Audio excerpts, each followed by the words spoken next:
Hey, what's going on, Addiction Hope? Ryan Moffat here. Today's vlog, I want to talk simply about this question. As an addict, can God's love actually save me? And if you think about that question a little bit more and start peeling back the layers on it, it's a really interesting question because it sounds like humility, right? And then the logic is, I'm so bad. I've done so many things. Could God really save somebody like me? It sounds humble. But when you start really thinking about it, it actually is a form of arrogance. Because what you're really saying is, I'm so bad, I'm unique, I'm special, and how bad I am, therefore God could not save me. In fact, it makes God a small version of God. It's a weak version of God because what you say is God is now limited on who he can love and who he cannot love.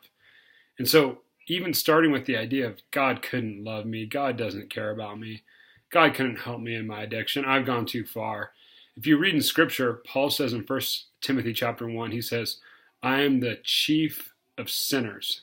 That was a title that the Apostle Paul claimed for himself. He walked around saying, there's been nobody worse than me. I've killed Christians. I've persecuted the church.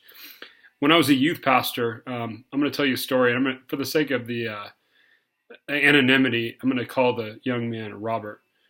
Robert was a kid in our youth group. Robert attended. He was part of the Bible studies and some of the things we did.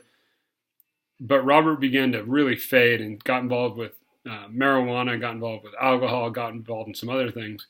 Well, it got so out of control in Robert's life that he actually was doing some synthetic heroin, oxycodone, some of those things. And one point, when he was 18 years old, he was selling oxy out on the streets to different people outside of Portland. And one little girl he sold it to, a 15-year-old girl, took it one time and she died. And Robert ended up going to juvenile detention, court. He ended up going to getting locked away for a few years. And as I spent time talking with this young man, more and more the question, could God really save me, was the question that really drove his life. And what he found actually in a desperate, lonely, sad, difficult situation, through pain, through aloneness, through losing his freedom, Robert found that God could actually meet him in that.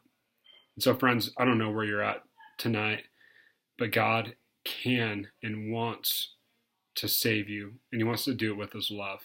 So, my friends, may you find the joy and the grace and the love that comes only from Jesus Christ, and may you find the freedom that he offers. Thanks so much. See ya.